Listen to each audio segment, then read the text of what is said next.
Señoras, señores, buenas noches. Como hemos venido anunciando a lo largo de la presente semana, ya es Navidad en tal cual. Y quiero darles las gracias por las muchísimas llamadas que se han producido a nuestros teléfonos de nuestro estudio de televisión española en Hospitalet, animándonos al debate que hemos preparado para esta noche. Es casi un aluvión parecido al del día que debatimos sobre el Valle de los Caídos o la semana que hablamos de los amantes. En esta segunda parte del programa de hoy vamos a plantear una disyuntiva muy propia de estas fechas. ¿Estamos conmemorando una parte de la más grande historia jamás contada o estamos reviviendo un bello cuento navideño? Antes conversaremos con un actor popularísimo que se está consagrando en los teatros españoles haciendo de cerdo, Juan Echanove, y con un sacerdote que encuentra a Dios en los pucheros. El cura que dio de comer en Washington esta semana a los dos Felipes más famosos del país, el príncipe y el presidente del gobierno. Se trata del padre Luis de Lezama. Son las 11:26 de la noche. Esto es tal cual.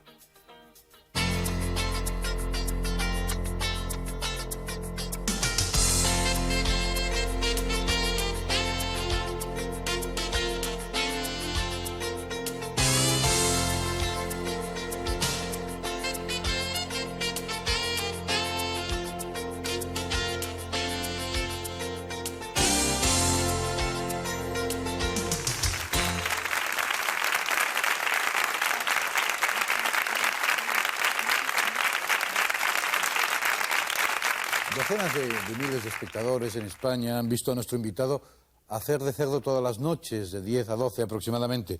No es masoquismo ni travestismo porcino, sino una función teatral con la que nuestro personaje está cosechando un éxito enorme.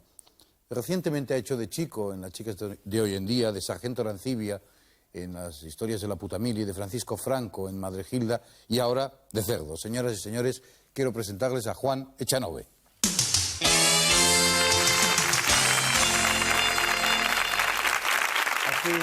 No sé, debía ser el mes de junio cuando tuvimos en esta misma mesa una entrevista usted y yo.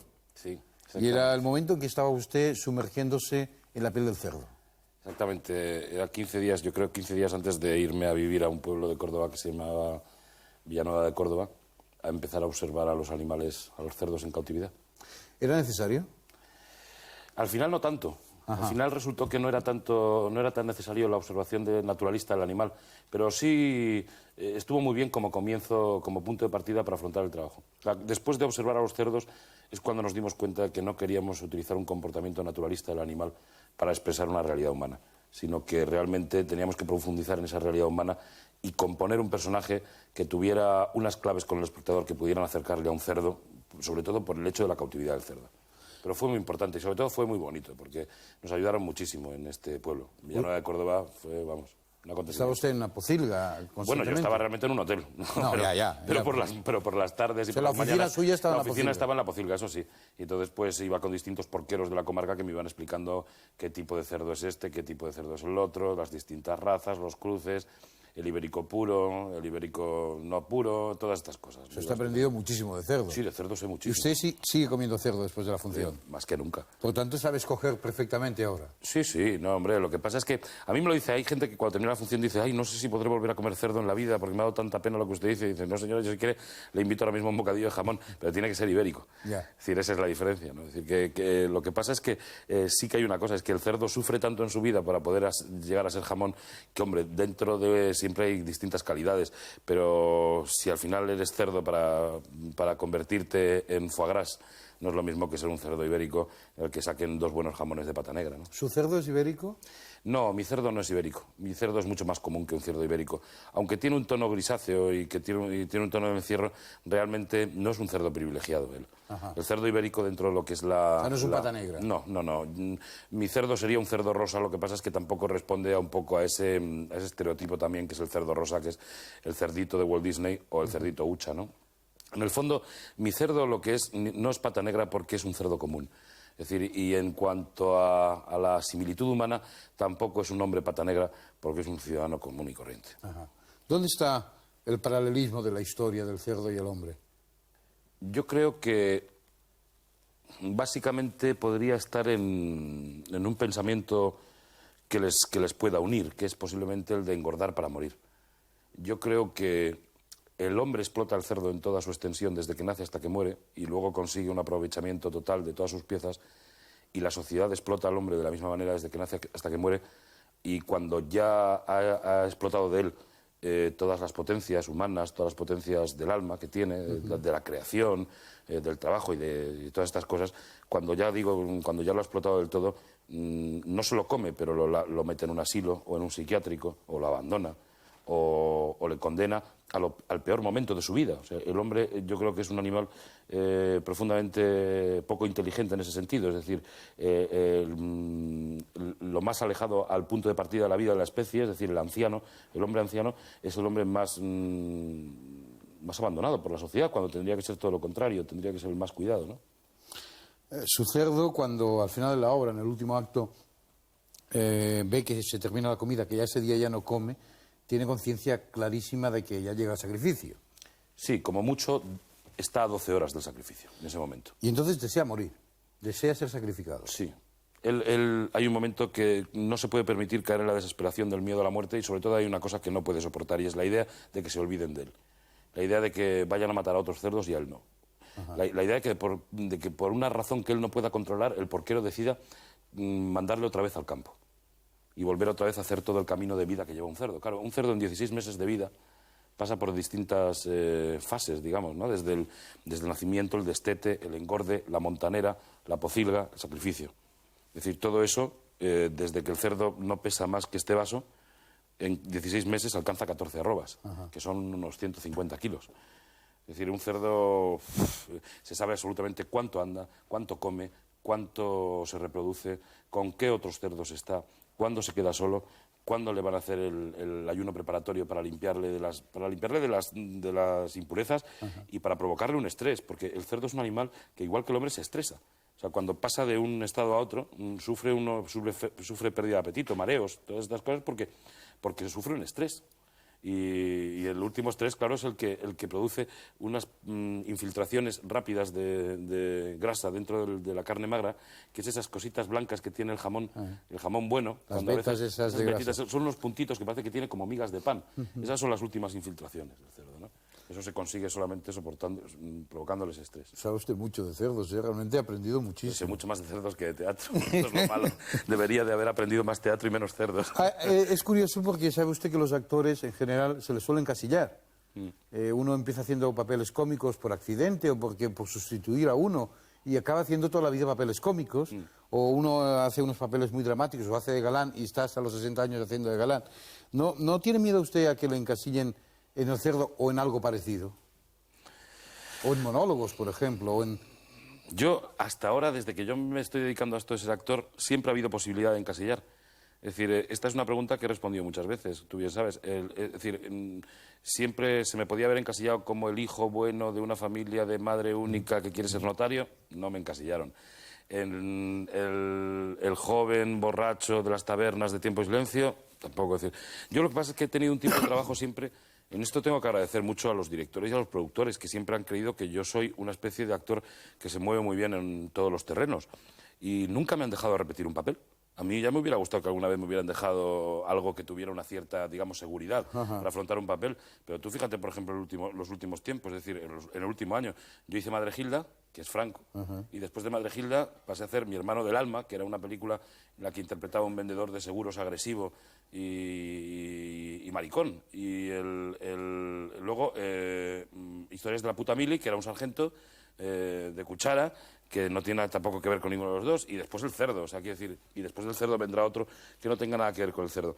Es decir, que en ese sentido, como me han acostumbrado mucho al cambio de terrenos, yo no creo, porque yo creo que más que la gente encasilla al actor, que eso puede ocurrir, pero yo creo que es el actor el que se encasilla a sí mismo en la comodidad, posiblemente, de una cierta cuerda que sabe que domina mejor que otra, ¿no? Pero usted sabe que los actores encasillados no dirían eso.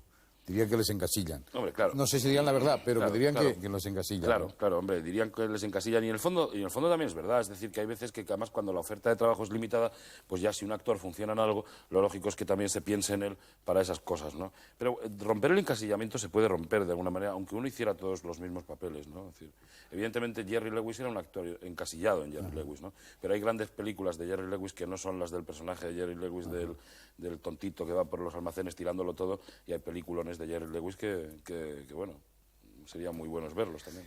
Uno de los momentos más duros de la vida del cerdo, y volvemos al tema central, es la castración. Porque usted hace de cerdo castrado. Sin duda. ¿No?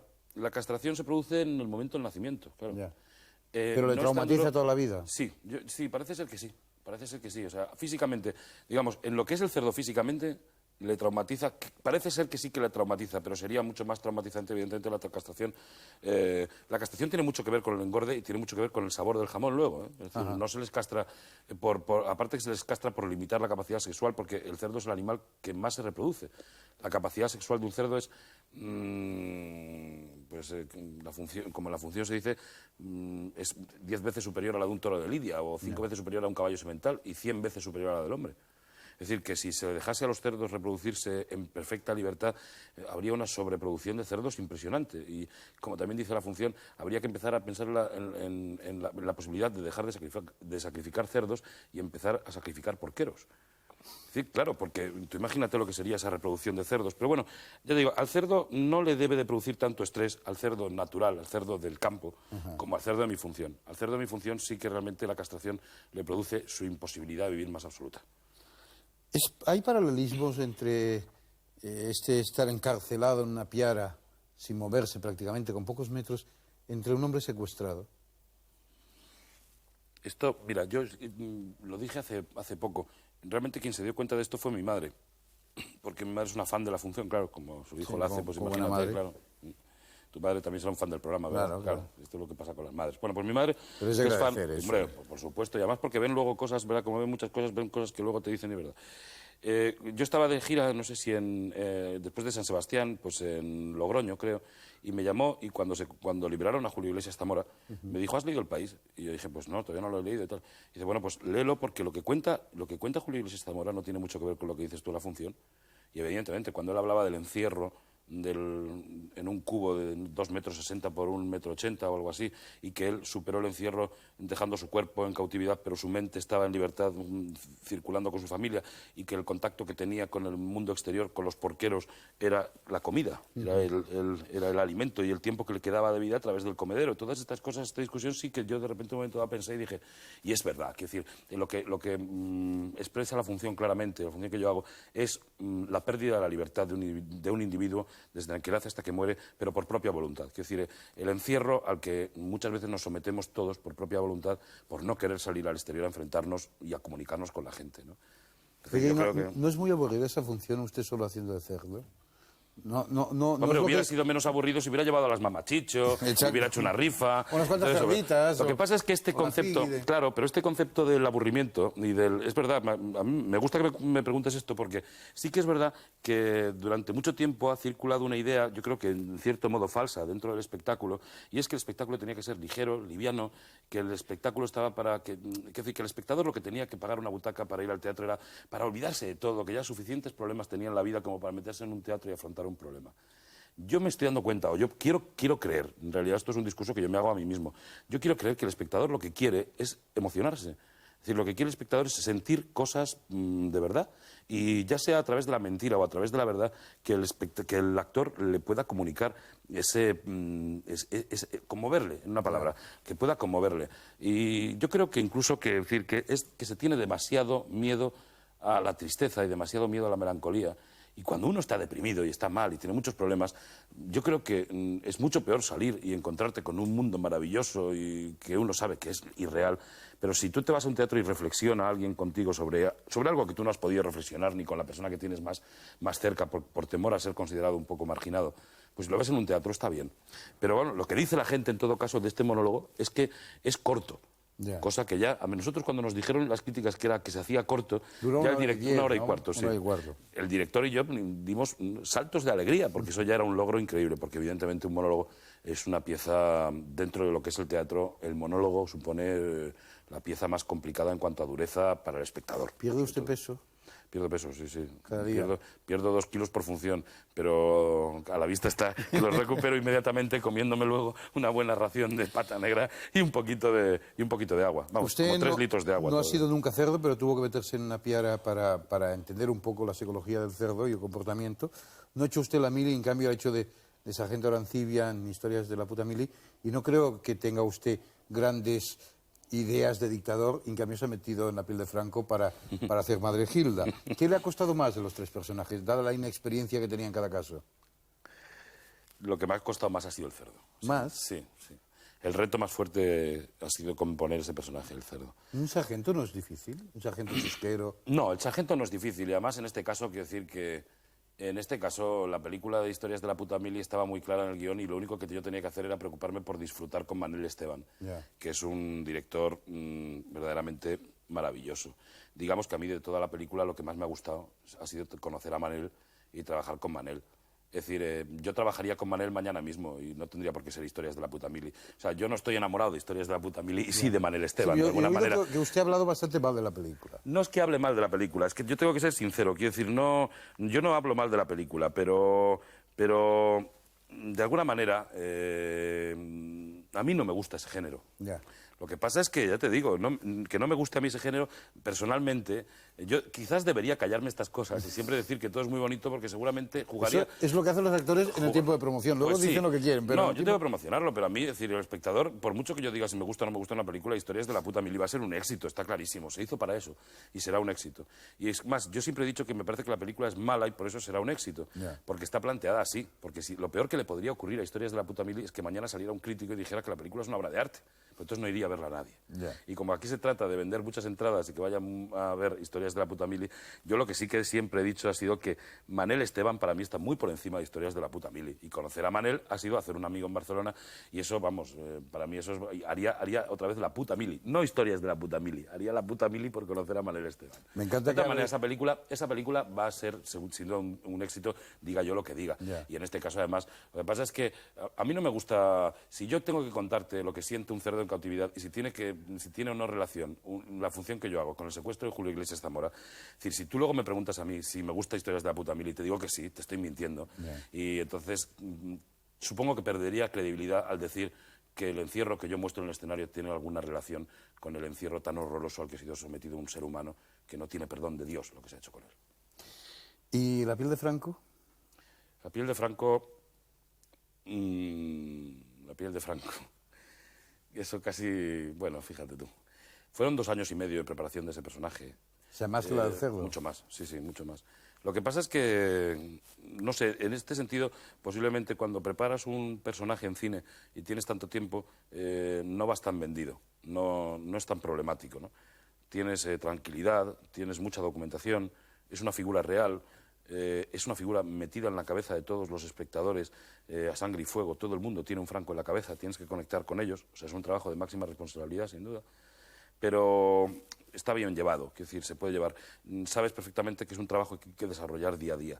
Cuando preparas un personaje de teatro, desde el primer día tiene que ser un 100%, porque el espectador, el público del estreno, tiene tanta importancia como el de la segunda función y así sucesivamente, ¿no? Ese es el problema que tenía. ¿Le cogió usted cariño al cerdo? Sí, pero no a Franco. Quería hacerle la pregunta, me ha contestado usted. ¿Lo entendió mejor? No. Hay una cosa... hay una cosa que me sorprende de la figura de Franco. Muchísimo. Sí que es verdad que un hombre con un rigor, con un control de las cosas, con una manera de elaborar el discurso siempre a la defensiva y siempre guardándose las espaldas. Yo he aprendido más cosas, por ejemplo, de la figura de Franco, que no sabía antes de hacer la película, y que me alegro de haber leído el libro después de hacer la película, porque a lo mejor me hubiera condicionado, de lo que opina el rey de España de Franco, en el libro de José Luis de Vilallonga, que posiblemente en todo lo que había estudiado antes. No con ello quiero decir que sea revelador para mí cosas de la figura de Franco que ya conocía, pero puestas en boca del rey por la mano de Vilallonga, sí que hay cosas que entiendo del comportamiento que a lo mejor me hubiera hecho estudiarlo de otra manera y hubiera sacado otro Franco. Me alegro de no haberlo hecho porque estoy muy contento con mi trabajo. Pero la figura de Franco es una figura muy controvertida. Está todavía incluso muy presente dentro de la sociedad española, queramos o no. Y sigue habiendo duros de Franco. Si ahora mismo sacamos en todo este rodaje todo el mundo el dinero que tenemos, aparecen por lo menos 10 monedas de Franco, ¿eh? Y eso hace ya mucho tiempo que murió Franco 18. y son monedas de curso legal. Y están en las manos de la gente, ¿no? Hemos retomado la entrevista donde la dejamos hace cuestión de 4 o 5 meses. en el mes de junio, cuando Juan Echanove iba a meterse en la piel del cerdo. Ahora ya se ha metido, ya ha experimentado y además lo ha hecho con muchísimo éxito porque todas las noches la función en los diversos puntos de España donde se ha estrenado, donde se ha representado, y eso no me lo invento ni es halagador, lo puede constatar y lo pueden constatar ustedes a través de los periódicos, es un auténtico éxito. Bienvenido esta noche y nos vamos ahora a tomar un bocadillo de jamón. Venga. Gracias, Juan. Gracias.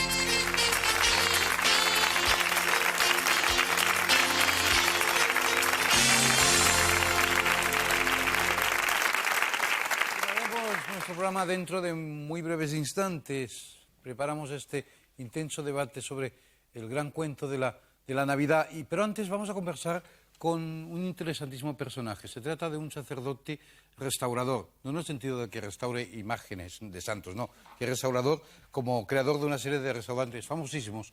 Uno de ellos, la Taberna del Alabardero, que ha sido sede de una cena en Washington entre el príncipe Felipe y el presidente del gobierno, Felipe González. Hablaremos con don Luis de Lezama inmediatamente, después de esta pequeña pausa para la publicidad.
Les decía a ustedes hace un instante que la Taberna del Alabardero, en Washington, es el restaurante español en el que esta semana se reunieron para cenar el príncipe Felipe y el presidente del gobierno, Felipe González.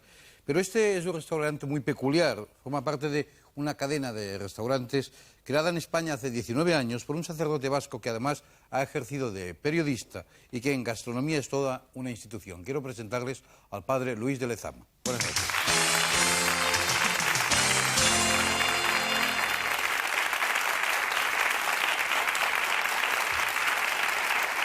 Don Luis, vamos a hablar de sus restaurantes y de esa obra que tiene usted montada desde hace 19 años, pero a mí lo que me atrae principalmente y lo que pica mi curiosidad es esa cena entre el príncipe Felipe y el presidente del gobierno. ¿Cómo fue esa cena? Pues fue una cena muy natural, muy distendida, muy simpática. El presidente llegó un cuarto de hora antes con su esposa, doña Carmen Romero. Entró en el restaurante que estaba con mucha gente. Afortunadamente el domingo por la tarde en Washington estaba lleno el restaurante y habíamos reservado una mesa en el ámbito del comedor central, en medio de todo el público, puesto que no querían reservados. Y un cuarto de hora después llegó el príncipe, don Felipe, y el presidente del gobierno evidentemente salió a recibirle a la puerta, ante la presencia de numerosos medios informativos de España y del mundo que estaban. ¿Quién sugirió el menú? ¿O le indicaron a usted algo que no les gustaba a ninguno de los dos, por ejemplo? No, yo creo que ya, pues no sé, ambos son clientes habituales de la casa en cierta forma, nos conocemos desde hace muchos años, yo conocí al presidente Pues te voy a decir que hace unos 16 años, con blue jeans y chamarra de cuero, en la taberna del Alabardero de Madrid. Usted debía ir con sotana en esa época, ¿no? En aquella época casi todavía andaba yo con sotana. Pero no, la cena fue muy distendida. Paco Pena, el metre que lleva conmigo 18 años y que es allí el general manager, como dicen los americanos, pues les ofreció lo que había en aquellos momentos y tomaron unas tapas muy españolas, por cierto, y después pues pasaron a tomar un rap en salsa verde, que también es un plato eminentemente español, y eso con un buen vino, un vino de Rioja, y un postre y un café y la grata conversación de las 4 personalidades que teníamos allí. ¿Quién pagó la cena? Pues yo creo que la pagó la presidencia del gobierno, evidentemente, después al día siguiente. ¿Bendijo usted la mesa? No, no acostumbro a bendecir la mesa. ¿Delante de los clientes, no? No acostumbro a hacer a mis clientes No mezclar las proselitismo, profesiones. ¿no? ¿Se habla de cosas trascendentales para el resto de los españoles en este tipo de agapios o no? Bueno, yo creo que siempre estas comidas y estas sobremesas que tan frecuentemente solemos tener en los restaurantes, pues un poco relacionados con este tipo de personalidades, siempre hay un tono distendido, siempre hay un tono mucho más favorable a establecer diálogos, a establecer puntos de vista, y yo creo que esas sobremesas son siempre buenas. No sé si no puede, no me lo diga, pero ¿se habló de la crisis en esta sobremesa? No creo que se hablaría de la crisis. Yo ¿No estaba usted ahí no delante? estuve delante. ¿Ni puso un micrófono usted? Ni No, nada? una vez recibidos a las personalidades yo me retiré como es lógico y natural, y después sí, estuve a tiempo de decir si les había gustado la comida, si estaban satisfechos, si estaban contentos, si estaban a gusto. El rey también es cliente suyo en Washington, ¿no? Ha estado en el restaurante. El rey nos ha visitado 2 veces, concretamente hace un año, y ahora apenas hace un mes y medio, el 16 de octubre, estuvo con Su Majestad la Reina y con el príncipe también. ¿Qué plato es lo que más le gusta al rey? Yo creo que el rey es un De los suyos, vamos, de su buen restaurante. aficionado a la gastronomía española y es un buen cliente en la mesa, le gusta comer, saborear, y yo creo que ha probado bastantes cosas de nuestra gastronomía española. ¿Cuántos restaurantes y cuántos negocios de restauración tiene usted? Creo que usted le llama casas, ¿no? ¿Cómo que me llama casa? No, que usted a eso, a cada restaurante le llama, tenemos tantas casas, ¿no? Ah, bueno, sí, bueno, porque quizás están relacionados mucho los restaurantes con casas donde evidentemente realizamos un apoyo a cierto sector de gente joven que trabaja en nuestros restaurantes y quizás necesita también un apoyo de vida y de medio de vida. ¿Cuántos tiene? En estos momentos tenemos 10 establecimientos. ¿10 establecimientos? 9 en España y uno en Washington. Y uno en Washington, sí. ¿Todos tabernas del Alabardero? La taberna del Alabardero se fundó en el año 1974 en Madrid por una cosa casi fortuita y casual. Yo entonces tenía unos muchachos viviendo conmigo en un albergue y necesitábamos realizar un trabajo. Dejé la secretaría y el arzobispado en tiempos del cardenal Tarancón y me dediqué entonces a estos muchachos que vivían conmigo desde hacía tiempo. Yo había sido cura de Chinchón en el año 1962 y allí empecé a coger muchachos que querían ser toreros o que se escapaban de casa y que creé un pequeño albergue. Y la verdad es que me llegó ya unas circunstancias en las que nos teníamos que poner a trabajar y en vez de dar peces enseñar a pescar. Y con esa filosofía creamos la taberna en el año 1974 en Madrid.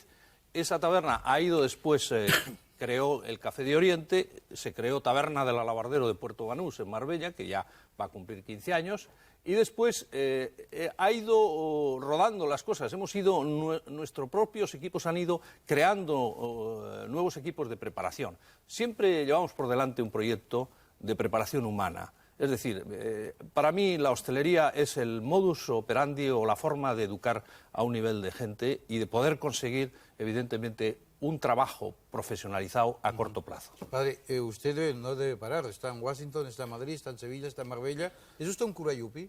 Bueno, no sé si soy un cura yupi. La verdad es que me he pasado muchos años en Vallecas, en Entrevías Viejo de cura, no pudiendo ponerme una corbata elegante como ahora y no pudiendo llevar quizá un traje de buen corte. De buen corte. La vida te hace cambiar de circunstancias, pero afortunadamente sigo siendo sacerdote, sigo teniendo fe. Mi sacerdocio hoy es una consecuencia de mi fe y evidentemente, no sé si a eso le llamáis yuppie. Lo digo por el movimiento del Ejecutivo, vamos. Sí, es un movimiento complicado. Yo comprendo que para muchos amigos míos, cuando llaman por teléfono y dicen, no, pues ¿dónde está el cura? El cura está en Washington. Pues ¿dónde está el cura? Pues el cura se ha ido a Madrid, el cura se ha ido a Marbella, el cura está en Sevilla. Hoy he estado a las 9 de la mañana dando clase a mis alumnos en la Escuela de Hostelería de ¿Y Sevilla. el cura sigue oficiando misa? Sí, por supuesto.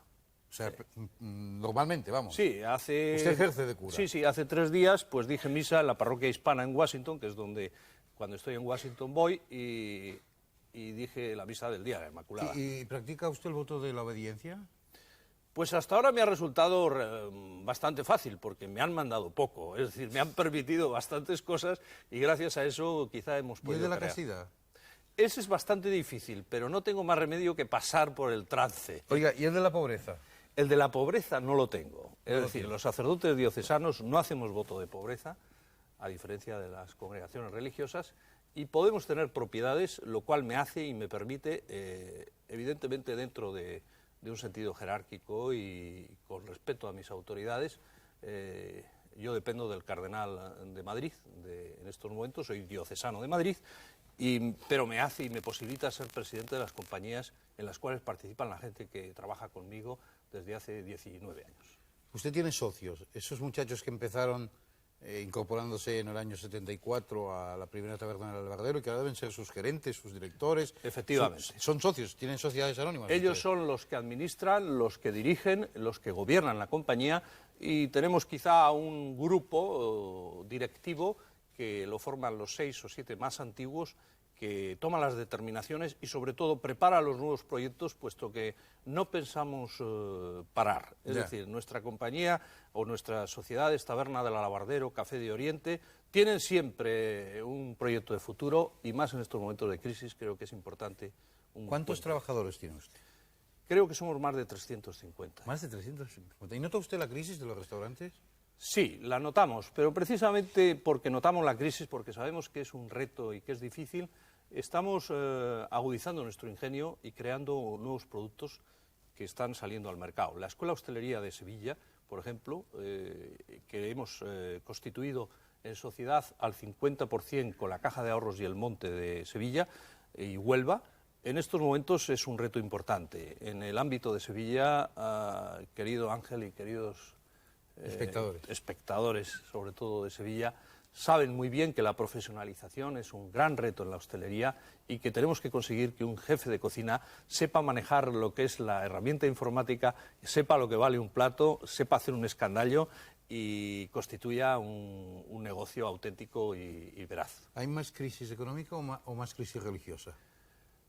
Pues yo te voy a decir que en estos momentos yo estoy sorprendido por la presencia de juventud en la Iglesia. Y yo creo que me atrevería a decir que hay más crisis económica, sobre todo que hay más crisis de entusiasmo y creatividad en lo económico, porque la crisis económica no es ni más ni menos para mí que un problema de riesgo que no se quiere correr. Dinero hay, Ángel, lo que no se quiere es correr riesgos. El ser empresario hoy es muy difícil y es una vocación muy sacrificada. ¿A usted le van a venir de perlas los nuevos contratos de aprendizaje, ¿no?, que ha planteado el Gobierno? ¿O no los va a usar? Llevo 18 años y no he tenido ayudas de carácter oficial a la creación de puestos de trabajo, aunque parezca lo contrario. No he percibido esos matices. Lo que sí creo es que el aprendiz es necesario y que habíamos descuidado muchísimo en ese aspecto la conciencia de la formación profesional. Durante estos años no se han aprovechado verdaderamente ni por parte de las instituciones administrativas, ni por parte de los sindicatos, ni por parte muchas veces de la propia Iglesia, que ha descuidado la formación profesional en sus ámbitos, para crear unos profesionales auténticos. Todo ese patrimonio sindical, con todos los respetos a los sindicatos que creo que son necesarios e importantes en un país, tenía que haber repercutido mucho más en la formación de la clase trabajadora, que es lo que verdaderamente necesitamos en estos momentos. Don Luis, creo que le costó $2 millones, o le costaron. Vamos 2 millones pagando, de dólares. vamos pagando. El restaurante de Washington, ¿no? Efectivamente, la inversión de Washington fue de cerca de $2 millones y ha sido una inversión que vamos amortizando, porque los restaurantes son como los toros y los vinos, que hay que probarlos al quinto año, que tardan en rentabilizarse, que se aguanta, que si se llega. Oiga, ¿y quién le ha ayudado en ese? Porque 200 millones, no sé si Pues dan tanto... siempre ponemos en reto y a crédito nuestras casas siguientes. Café de Oriente se hizo sobre el éxito de Taberna del Alabardero de Madrid, Alabardero de Puerto Banús.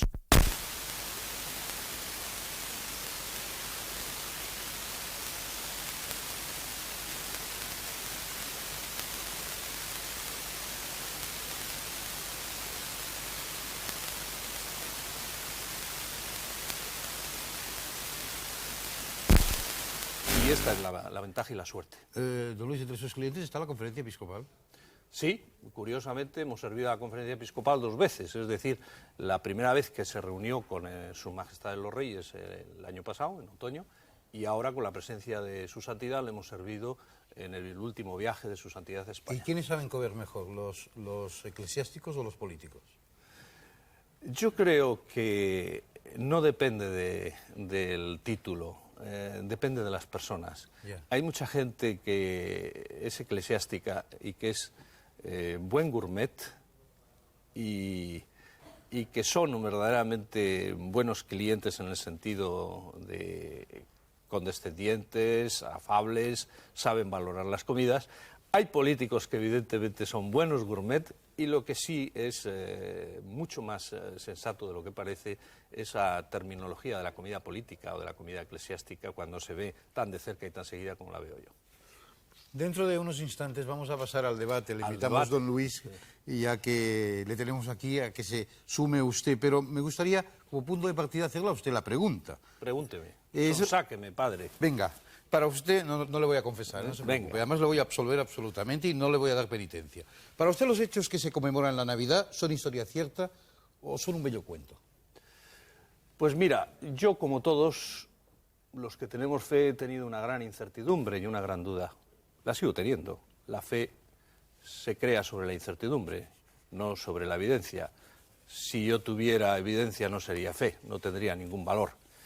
Y siempre me atenaza la duda. Y la verdad es que recorrí hace ya muchos años, cuando era periodista y no tabernero, Tierra Santa.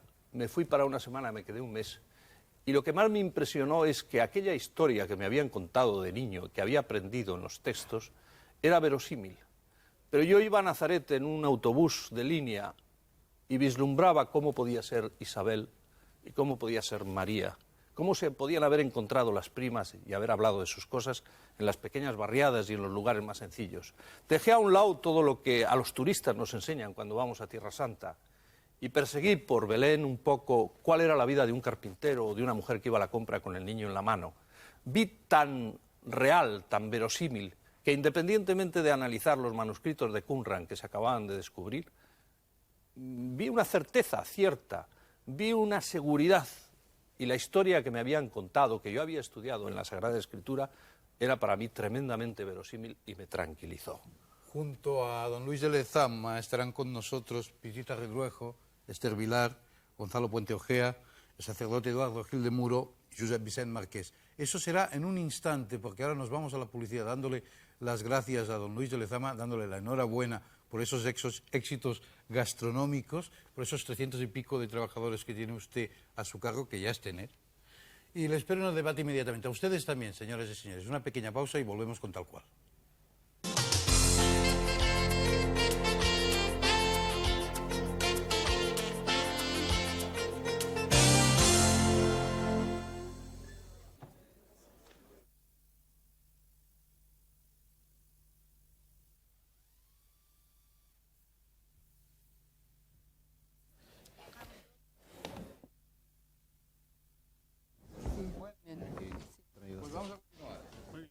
Don Ángel.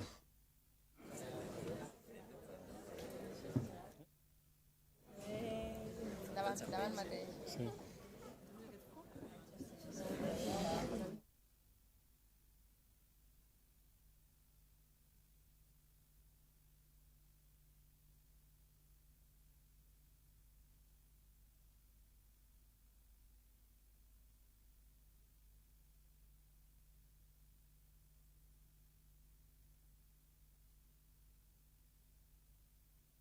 No suelo verlo.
Érase una vez en un pueblecito de Galilea llamado Nazaret, hace 1993 años, que un ángel resplandeciente llamado Gabriel se le apareció a una joven virgen llamada María, desposada con un varón llamado José, y le dijo: «Salve María, llena de gracia, el Señor es contigo». Ella se turbó un poco porque seguramente nunca había visto a un ángel, y entonces el ángel, ni corto ni perezoso, le explicó: «No temas, María, porque has hallado gracia delante de Dios, y concebirás en tu seno y darás luz a un hijo a quien pondrás por nombre Jesús». Y María preguntó: «¿Cómo podrá esto suceder si soy virgen y no conozco varón?». Y dijo el ángel: «No te preocupes, el Espíritu Santo vendrá sobre ti y la virtud del Altísimo te cubrirá con su sombra. Por esto el Hijo engendrado será santo y le llamarán Hijo de Dios». Pasaron unos meses y aconteció que César Augusto dictó un edicto para que se empadronase todo el mundo. Entonces José y María, que estaba encinta, fuéronse para Belén con el fin de empadronarse. Pero se cumplieron los días del parto y como no encontraron sitio en el mesón, María dio a luz en un portal, envolvió al niño entre pañales y le recostó en un pesebre. Por aquella zona había unos pastores que pernoctaban a raso, y otro ángel se les apareció y les dijo: «No temáis, os traigo una buena nueva, pues hoy ha nacido un Salvador que es el Mesías. Lo encontraréis enseguida porque se trata de un recién nacido, envuelto entre pañales y recostado en un pesebre». Y efectivamente, fueron y lo hallaron. Más adelante llegaron de Oriente unos magos y le preguntaron al rey Herodes: «¿Dónde está el rey de los judíos que acaba de nacer? Porque hemos visto su estrella en Oriente y venimos a adorarle». Y al no hallarle respuesta en Herodes, volvieron a dejarse guiar por la estrella y ésta se detuvo justo donde estaba el niño.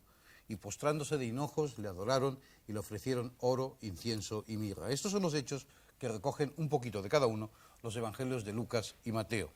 Unos hechos que 2000 años después generan unas fiestas universales que alucinan a los pequeños con los regalos y la luz y que fascinan todavía a los mayores. Unos hechos que para unos son historia y base de sus creencias y para otros simplemente un bello cuento. Este es el punto de partida de nuestro debate. La Navidad es un hermoso cuento. Hemos hablado con un sacerdote hace un instante, con don Luis de Lezama.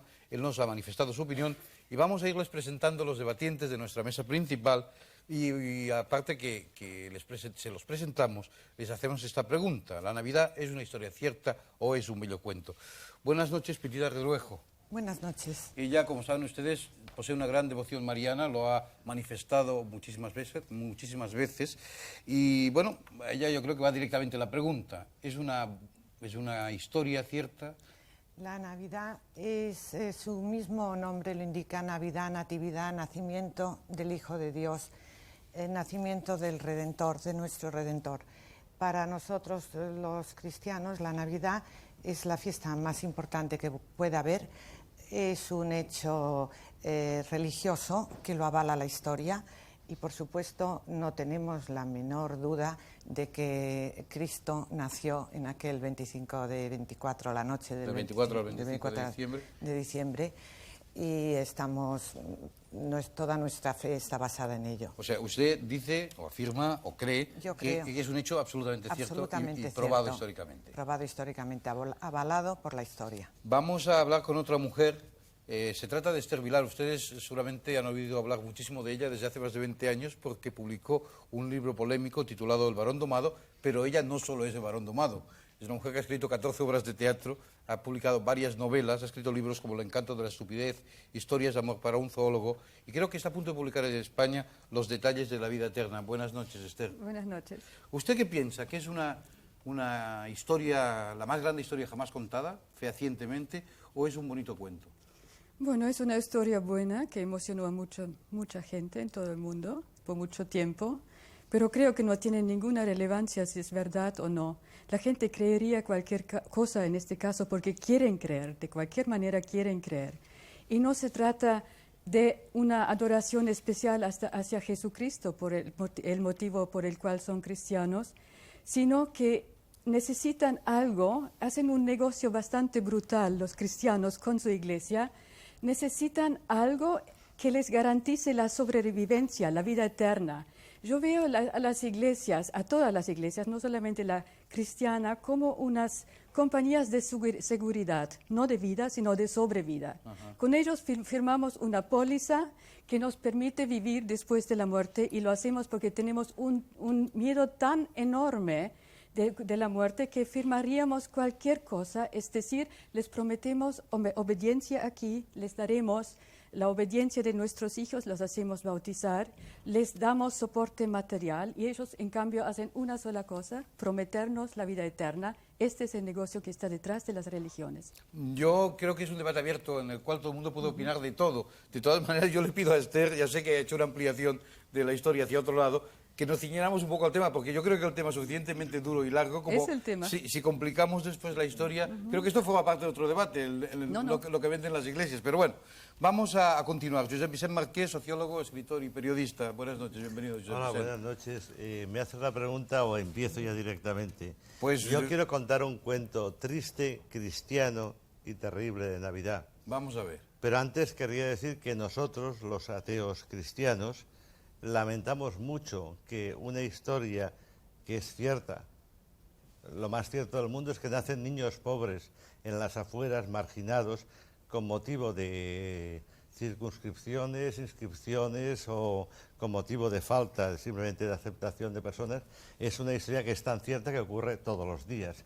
Nos sabe muy mal que esto haya sido capturado por personas que pueden llegar a hacer cosas tan divertidas como montar historias de señores vestidos pintorescamente que pretenden ser infalibles.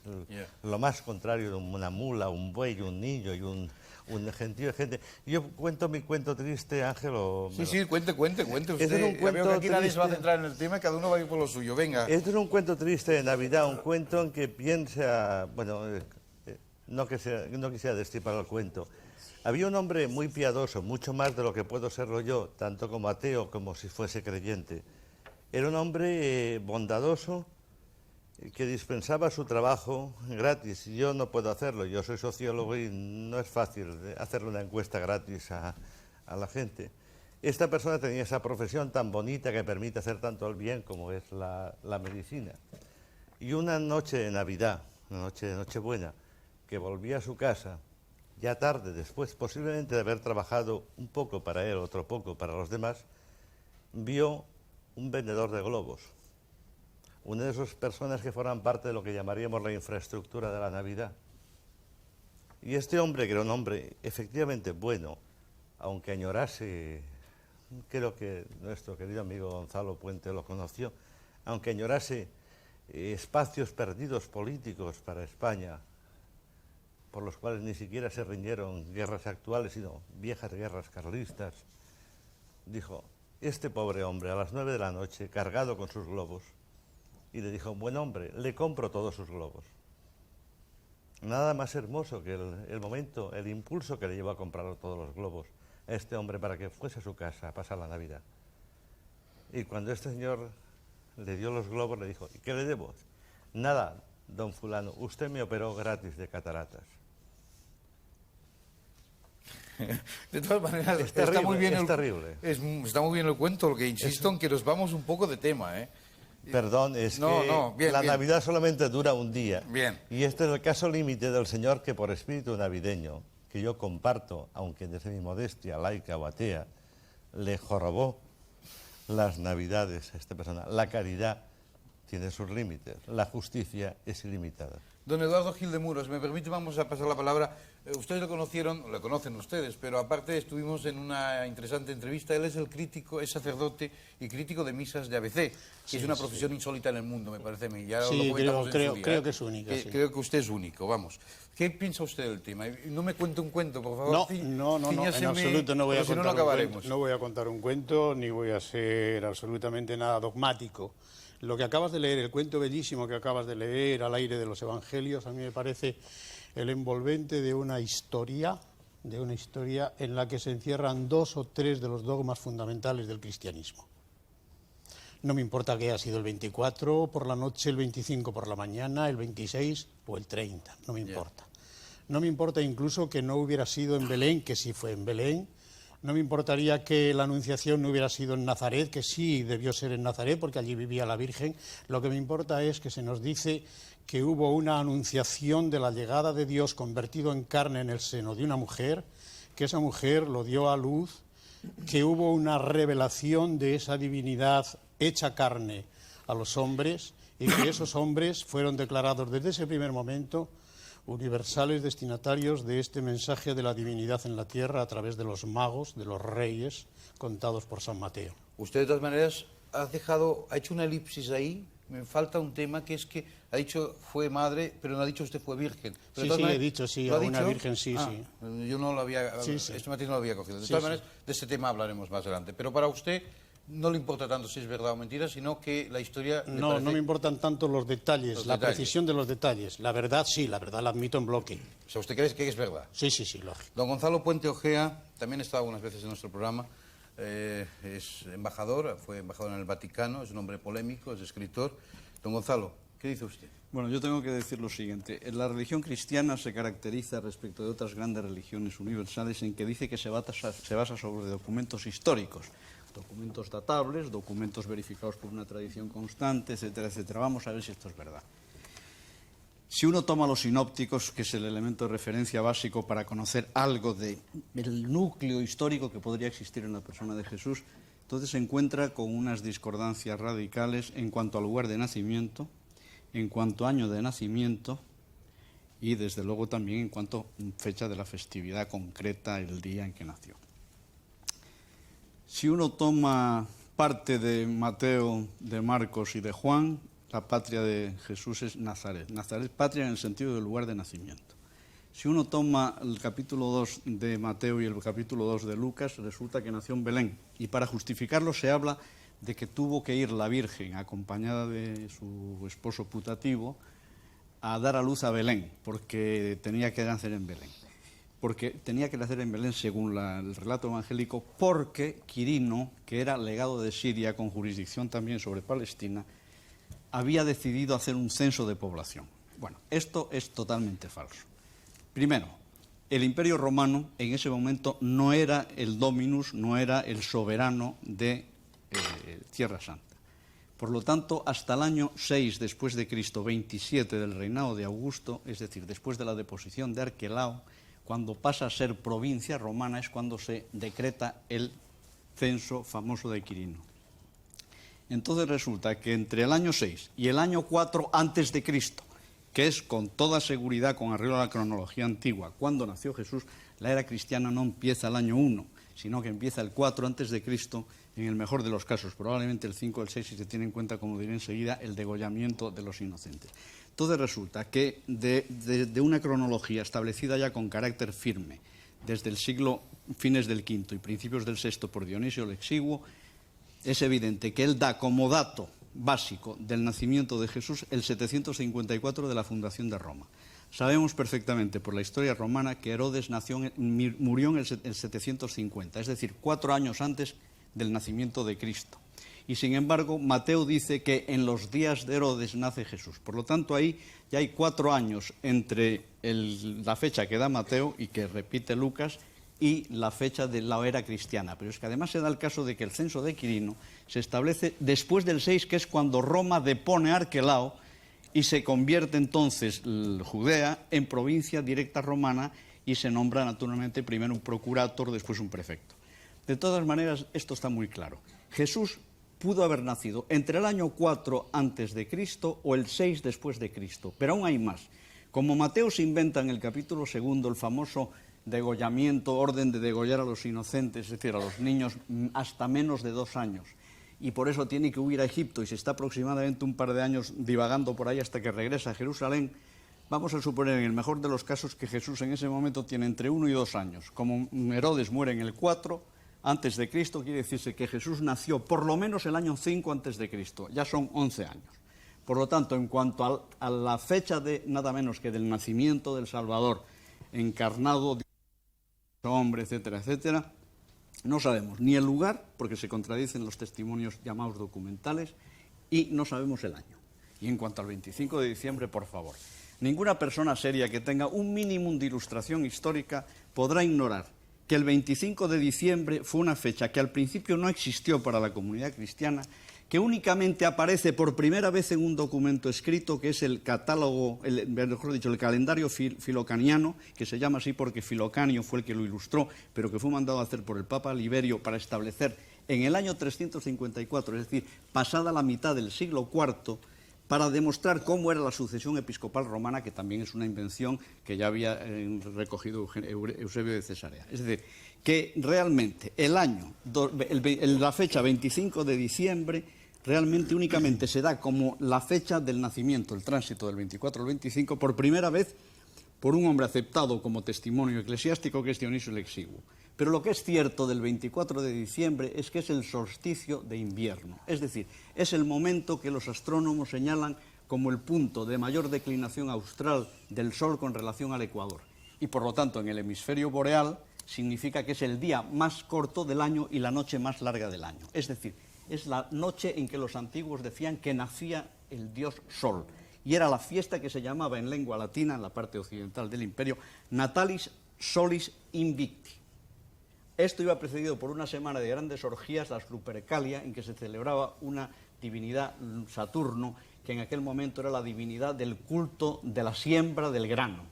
Por lo tanto, era la fiesta de todo el imperio, el 25 de diciembre. La Iglesia, naturalmente, maestra en bautizar todos los ritos paganos, todos los lugares de culto pagano, porque naturalmente, poniéndole la capa de la religión cristiana, se seguía lo de siempre, pero bajo otras advocaciones, decidió lisa y llanamente, a mediados, en todo caso a principios del siglo IV, pero no antes, establecer que la fecha buena para celebrar la Natividad era del 24 al 25 de diciembre, es decir, la fecha de la natalidad, del nacimiento del dios Sol, que era además la fiesta del rival de Jesús en el Imperio Romano, que era el dios de origen persa, Mitra, que era el dios militar, que era el sol por excelencia. Don Gonzalo, ¿me permite un inciso solamente? Sí, no, con mucho gusto, con mucho gusto. Es que yo creo, la verdad, que esto es un poco erudito e indigesto. Y a mí no me gusta ser erudito, no me gusta ser magistral. Sí, pero realmente... Y la damos en pequeñas dosis. Pero si me permite solo una palabra. Sí. Sencillamente, es necesario que el gran público que quiera saber esto, que se enfrente de verdad con los textos y que se deje de cuentos chinos. Ya.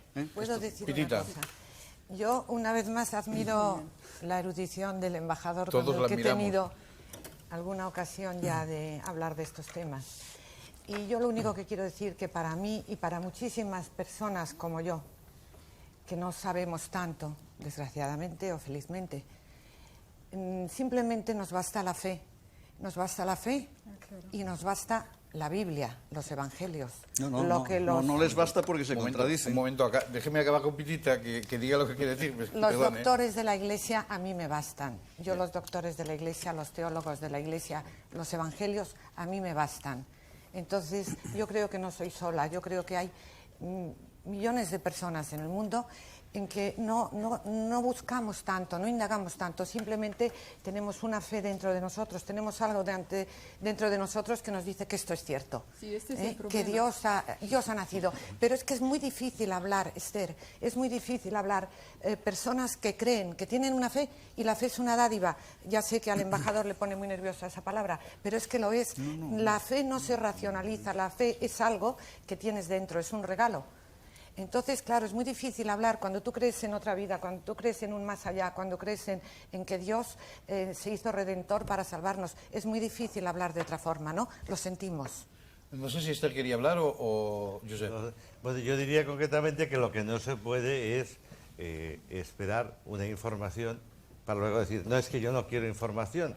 Quiero decir que si yo mañana, hablando de las Navidades, una parte de la Navidad como festejo, y aparte a mí me gustaría oír la parte eclesiástica, perdón por la eclesiástica, entonces parte de las Navidades es el sorteo de la Navidad. Si digo, yo tengo el 32.347 y a mí ni que me diga el señor embajador ni los historiadores que esto, yo creo en el 3.237, pero luego resultará que no. Es decir, vamos a ver. Por los libros sagrados. Perdón, yo no he interrumpido, me gustaría. Sí, de momento Visita, muy brevemente. Hay un terreno que es el de la creencia, pero de la creencia no se le puede tirar en cara a quien habla desde la investigación histórica. Entonces, Pirita puede decir, yo a pesar de eso creo, pero si reservamos con el permiso, si Ángel nos permite reservar, eso yo diría, a mí me da lo mismo. Es decir, para mí lo más importante es el significado de ese mito hoy día, mito en el sentido más educado de la palabra.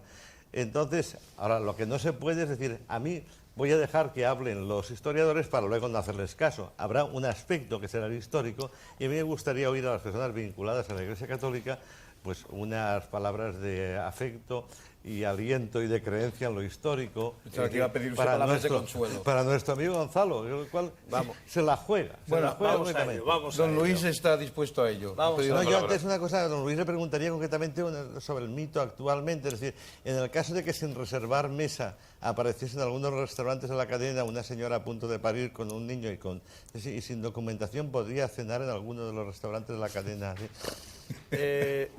Llevamos muchos años trabajando la cosa con otros mitos y tan parecidos y tan parejos que son ese Cristo viviente y latente al que tú haces tantas veces referencia. Si no, no tendría sentido el trabajo que yo hago. Contesta usted pues a lo que voy a decir. contestar con mucho gusto a Esther. Lo de la compañía de seguridad, al menos en la iglesia que yo vivo, yo creo que mi colega ya está absolutamente de modé. Y yo no creen en más allá. Sí, que queremos. Ser cristiano no es estar seguro. Pero no es estar seguro. No es estar seguro de nada. Es una incertidumbre permanente. Es una incertidumbre. Es una inquietud. Eso es oficial. Sí, por Así supuesto. que no tienen que hablar más del más allá. Entonces, hablamos del más allá, pero con la incertidumbre de la fe y con el riesgo de la fe. No es así. El dogma está escrito y si quiere usted, tenemos aquí el Denzinger y veremos las declaraciones. Yo he leído el Denzinger, querido embajador. ¿Cómo juegan ustedes? ¿Cómo juegan al baloncesto? Sí, yo no juego al baloncesto. Es increíble, ¿no? Yo no juego al baloncesto porque Perdón. Mi fe me cuesta mucho sacrificio material. Mire usted, déjeme usted de testimonios personales. Yo no hablo ni de usted ni de mí. Pero usted me está dando un testimonio personal. Mire usted, yo testimonio personal de historia. Es que le voy a hablar de su testimonio de historia. Pues a ver, rebátame usted lo que yo he dicho. Vamos al grano. Estoy contestando a Esther y le voy a decir que yo no vendo una iglesia de seguridades, yo vendo solomillos. Pólizas, sí. Y lo que doy como iglesia lo doy gratis. Los solomillos los cobro. El vino de cosecha del 70 lo cobro muy caro y el vino consagrado, desde luego, lo regalo. Y mi trabajo sacerdotal lo regalo porque vivo muchos años, 31 años, regalando mi trabajo sacerdotal. Sí, porque usted tiene un restaurante, los otros sacerdotes no Hay tienen otros restaurantes, muchos que tienen trabajan que vivir como yo. de lo que les dan los clientes. No, les dan, evidentemente, para vivir. Pero afortunadamente hay muchos sacerdotes como yo que trabajan y dan testimonio de ganar el pan con el sudor de nuestra frente. Y al señor embajador, yo solamente le quiero hacer una pregunta. ¿Por qué tiene usted esa inquietud permanente sobre la presencia de Jesucristo en el mundo? ¿Por qué lleva usted años investigando y trabajando obsesivamente en tratar de demostrarse a sí mismo, porque yo no lo necesito, que Dios no quiso nacer? Quizá porque no le guste la hostelería. No quiso venir. Que la Iglesia Católica está equivocada. ¿Qué credibilidad histórica le da usted a sus propias investigaciones sobre la presencia de Jesucristo en el mundo? Esa es la pregunta esa.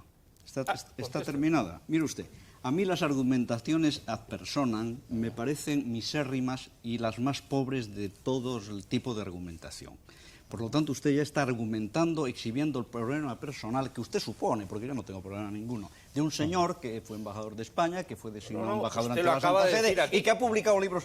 Yo no tengo ninguna inquietud respecto de Jesús. A mí Jesús me parece un hombre interesante, desde luego fuera de la leyenda que se ha construido alrededor de él. ¿Existió o no existió? Yo creo que sí. No se puede nunca taxativamente decidir. Ya Yo creo tenemos algo. mire usted, yo he publicado un libro recientemente de 130 páginas que está al alcance de cualquier fortuna intelectual y dineraria, en donde está escrito lo que yo pienso de Jesús. Mire usted, yo creo que Jesús Pero díganoslo, por favor. más cierto. Hay mucho público que quiere saberlo. Yo creo que Jesús, como personaje histórico, no el que dice la Iglesia, pero un Jesús Galileo que muere ajusticiado por el Imperio Romano, yo creo que hay altísimas probabilidades de su existencia histórica. Pero le repito, cuando usted celebra el día de la Navidad diciendo que en Belén, del 24 al 25 de diciembre, nació entre pañales, rodeado de pastores y de unos animalitos, etcétera, etcétera, con la Virgen, el Padre putativo y luego los ángeles y los pastores. Mire usted, francamente, eso es una ficción que solamente las dos columnas vertebrales de la Iglesia, que son, si no se hubiera diluido, que son obediencia e ignorancia, permite que continúe esa leyenda. Eso es un mito ridículo. Ridículo no solo para una religión superior, sino para un ser humano a secas. Embajador, vamos a los documentos. Cuando yo celebro la Navidad, y usted replíqueme a los datos que... de Jesucristo. Mire usted, déjeme de historias, eso es teología y para mí no cuenta. Usted dígame qué es lo que lee usted en los documentos que maneja. Y si tiene algo contra estas tesis, yo se las voy a rebatir. Sencillamente. Seamos Yo claros. no puedo rebatir nada. Yo soy Pues entonces no, perdóname, no hay embajador, debate, que no hay tú y yo debate. nos llevamos bien. Yo también me llevo muy bien. No puedo entrar en tu campo porque yo no sé. Pero que tú tienes fe, ya lo has dicho. Tú tienes fe, yo no la No voy a decir tengo. que tengo fe. No es un problema de fe. No voy a decir que Don tengo Gonzalo, fe. por favor, deje Lo que tome la único palabra. que yo quiero decir, y perdóname, es que yo encuentro lamentable que unas fiestas como las Navidades las estemos atacando de esta forma. Atacando.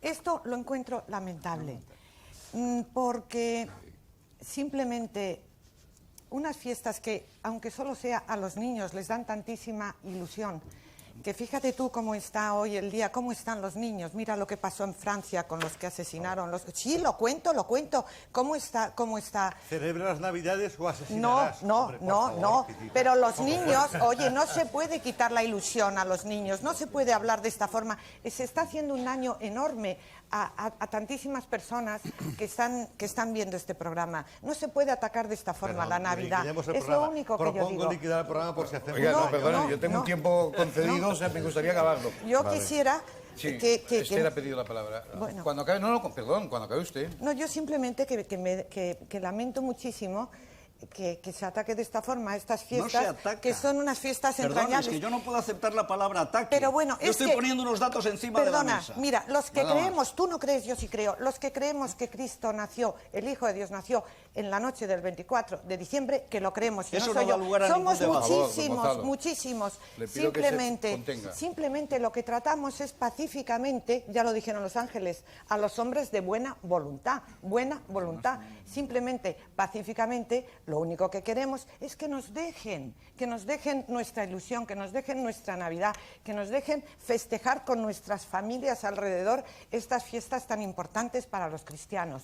Punto. Permite, antes de dar la palabra, yo solo soy un moderador en este debate y yo creo que el objetivo del debate no es impedir que nadie celebre la Navidad, sino que cada cual la celebre absolutamente en paz, libertad, Pero fraternidad. claro, pero se les están metiendo unas ideas a No, muchos. yo creo, y que van a- perdóneme usted, el planteamiento del debate es puramente informativo. Y lo que estamos diciendo es rebatiendo argumentos históricos o no. Si me permite, Esther, que ha pedido primero la palabra. Sí, yo vine realmente, acepté esa información porque iba a estar el secretario general de la conferencia episcopal y yo quería hacerle algunas preguntas. No vino, en general esta gente no viene. Al final no viene. A mí Tienen miedo. me sabe mal, Sí. Intentamos que viniera, Sí. lo hemos intentado Bueno. muchísimo toda la semana, pero la conferencia episcopal ha dicho que no Sí, aparecía en estos pero debates. también tendría una Yo quiero cosa... agradecer a los dos clérigos que Sí. están Yo aquí. me considero tan digno representante Por en estos supuesto, momentos y creo sí. que mi colega Gil de Sí. Muro lo mismo, Sí, que el por secretario de la supuesto. conferencia episcopal. Sí. Es decir, Bueno. esto No no, sé qué cambia nada para autoridad- nosotros. No Ninguna sé qué duda. autoridad distinta Sí. puede tener sobre una fe compartida comúnmente por nosotros con el señor cardenal, presidente de la conferencia, o el señor cardenal de Madrid. No sé qué diferencia puede haber, pero No, yo yo quería considero preguntar una que cosa en muy ninguna, no es especial. un problema de autoridad. Si me permite, le rogaría una cosa. Al menos por mi parte ha habido un exquisito un exquisito respeto a las intervenciones de ustedes. Les rogaría, por favor, no interrumpir. Pues siga usted. Entonces quiero decirle, con respecto a lo que en fe nosotros podríamos testimoniar, ni siquiera hablo de una argumentación, hablo de un testimonio, ni siquiera con respecto a eso, la autoridad del presidente de la Conferencia Episcopal es superior a la de cualquier cristiano. Podrá tener un mayor conocimiento personal, un menor conocimiento personal, pero no es superior. De manera que las preguntas que quisiera hacerle, si se refieren al misterio de la Navidad, nos lo puede hacer a nosotros, Sí, que en la medida de lo posible daremos testimonio de ello. Perdóneme, usted me ha interrumpido en medio de la primera frase. Yo quería seguir con lo Me siguiente. perdona un momentito, no he hablado hasta que Ángel me ha concedido la palabra. Sí, pero pensaba que la devolvía usted a Esther. Es que me estaban avisando, perdón, me he distraído un momento porque me avisaban del tiempo que me quedaba. Disculpen ustedes. ¿Quién tiene la palabra, Esther o Yo creo que yo la tenía, pero también quiero poner la otra mejilla si es necesario. No pongan ustedes mejillas, porque estamos en la Navidad, o sea, por favor, dígame usted. Bueno, yo quería entonces, en lugar del señor secretario general, quería hacer la pregunta a la señora Pitita Ridruejo, ¿sí? Porque yo me pregunto siempre, usted dijo que queríamos celebrar Navidad, estoy de acuerdo, hay que celebrar porque Jesucristo, yo lo veo como el primer comunista, pero fue un gran hombre y tenemos todo el motivo de celebrar esta fiesta. Pero yo me pregunto también otra cosa, las mujeres católicas, ¿por qué no toman otra actitud? Aquí en la Iglesia creo que hay tantas cosas que reformar.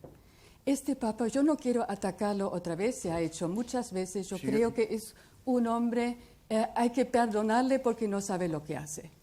Porque finalmente este hombre, ¿qué piensa? No piensa en lo que hace con sus leyes, porque con las leyes que él hace, contra los contraceptivos, contra el aborto. Perdóneme, Esther. Sí, pero es un problema de Navidad. Yo quiero llegar, Bien. Si vamos a hablar de finalidad. Navidad, vamos a entrarlo. Venga. Sí. Son unas cosas tan crueles. Así que yo pienso que no tiene imaginación para pensar lo que será de estos niños que tienen que nacer y que luego van a morirse de hambre. ¿Para qué ser contra el aborto? Realmente son unas células y después estos niños que nacen en miles y miles y tienen que morirse en miles y miles, yo no veo dónde está el sentido. Y ahora llega mi pregunta.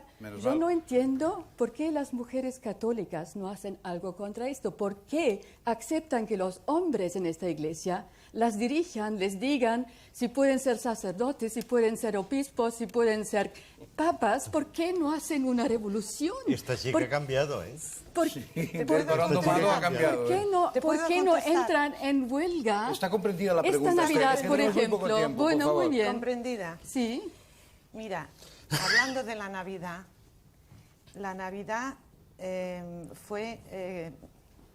Jesús nació en una gruta, nació con toda humildad, pero nació simplemente con su madre y con su padre. Entonces, ¿qué significa esto? Esto significa el valor tan enorme. San José, ya sabemos que San José era el padre... ¿Puedo dar un grito de viva San José, el único héroe antipatriarcal Mira, de la que queda historia? poco tiempo, déjame que la única conteste. persona que dejó que su mujer tuviese un hijo con quien quisiera. Por favor. Y que su hijo fuera lo que quisiera. Déjame hablar, por favor, que me ha San José contestado. antipatriarcal. Vicente Márquez, por favor. Sabemos quién es San José perfectamente. Por favor. El Santísimo San José. Mi marido se llama José, yo quiero mucho a San José. Mira. No es una razón, pero en fin, todo es Navidad. Por favor. En Navidad, que queda poco tiempo. En el espíritu navideño que yo Lo que como quiero ateo decir proclamo es todo. que para nosotros, para muchas mujeres, hablando de la familia, de que el niño nació con sus padres, para muchas mujeres hay un papel muy importante, que es el papel que yo personalmente considero que es el papel de la mujer, que es precisamente tener hijos, tener una familia. Es decir, aunque luego la mujer se realice en otros campos, aunque trabaje, aunque haga otras actividades, el papel más importante de una mujer es el de ser madre y el de sacar adelante a unos hijos y educarlos.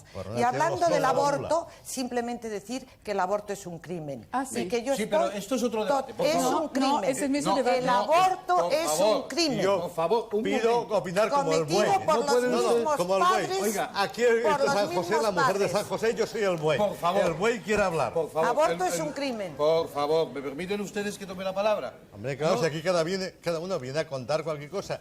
Cuando yo quería proclamar mi espíritu Pero si tú has navideño, contado yo quería un decir, cuento soy ateo, ya. pero viva la Navidad. Me cae muy bien hasta Pitita. Entonces, acepto concretamente que aunque sea 2 días al mundo, en el año, durante 2 días, quiero querer a la gente. Me es igual la historia que me han contado. Quiero querer a la gente aunque sea 2 días. Josep Ese es mi Márquez, mensaje por de favor, Navidad. miren, Ahora ya me callo. claro. No, perdónenme ustedes, no tenemos ni un minuto más. He estado Me he callado. Hemos estado cursando instancias a donde hay que cursarlas y no tenemos ni un minuto más. Por tanto, dejamos ahí el debate. Me sabe muy mal porque era cuando empezaba... Bueno, Sí. yo quiero añadir que me ha sido muy grato el ver que nadie me ha refutado textos de decisión. De acuerdo. Porque no ha dado Y yo que tiempo. usted es un Dígame. creyente en Jesucristo. Yo en Dígame. Jesucristo en absoluto. Gracias. ¿Cómo voy a Por ser favor. creyente en Por Jesucristo? favor. Hombre, no Por puedo Dios, serlo. pero ¿cómo se te ocurre hacer estos debates? Tito, Dios santo, tengo un centro de rehabilitación de drogodependientes para tus guionistas. Oye, si se empieza hablando de Navidad y se acaba hablando del aborto. don ¿Qué Tito, cosas? Yo estaba hoy precisamente ensayando un menú de crisis para los obreros, que es cocido de pescado, con un caldo de pescado y unos pescaditos hervidos. Y claro, nosotros lo hacemos con besugo, que hay para... Un besugo de rico da para un rico, pero también da para 8 o 9 pobres. Oye, pero ¿cómo queréis abolir la Navidad? no hemos planteado esto. Creo que usted no ha bueno. entendido bien la pregunta. Porque, Ángel, de verdad, ¿cómo entonces podríamos sentar un pobre en nuestra mesa? O un rojo. No sea usted O cruel. un parado de la SEAT. No sea Digo usted yo, poco por caso. No sea usted Oye, y cruel. además, ¿cómo ha dicho? Pero Gonzalo Puente Ojea, que dice que nadie le discute, don Gonzalo. No se busque usted el bolsillo y atiéndame. Don Gonzalo. Dígame, ¿Cómo puede dígame. usted decir que Cristo ha nacido 5 años antes de Jesús o Jesús antes de Cristo? La única persona que ha nacido 5 años antes de haber nacido es mi tía Ágata, que se quita 5 años de su edad. Bueno. Por favor. Estoy seguro que tiene Pitita, razón. Sí, tienes sí, es razón, verdad. es todo un problema de fe. Pitita, estoy contigo. Y es que los pobres lo que no tendrían que tener es cultura, porque luego se empiezan a hacer esas disquisiciones y luego solo falta que esté ahí el Josep Vicent Marqués para darles caña y la exterminar. ¡Qué horror! ¡Qué vergüenza! Josep Vicent, saludos a Virginia, pero de todas formas, vaya forma... Oh, mira, de verdad estoy indignado, ¿eh? Ángel, buenas noches a usted, Dios, a casi todos, menos a que no celebre la Navidad y los Reyes, porque para una vez que vendemos los empresarios cantidad... Solo faltaría que lo vendiéramos. Oye, tú, esto es un negocio. El Tito, negocio es buenas negocio, noches, apenas muchas la- gracias. Gracias, Tito, gracias. Bueno, esto ha sido todo. Me insisto, el tiempo se les ha echado encima. No es de muy profesional decir eso tantas veces, pero el debate podría empezar ahora mismo. No nos hemos olvidado, pero se han quedado sin hablar nuestros testigos. O sea que, señoras y señores, qué desastre esto de la Navidad. No, la verdad es que la Navidad es otra historia. ¿Podemos besarnos al menos? Yo creo que se tienen que dar ustedes ósculos de paz y desearles a ustedes felices Yo Pascuas. venía aquí a hacer las paces con quien fuera, claro. Hasta la próxima semana, señoras y señores, el próximo viernes en una nueva edición de Tal Cual. Buenas noches.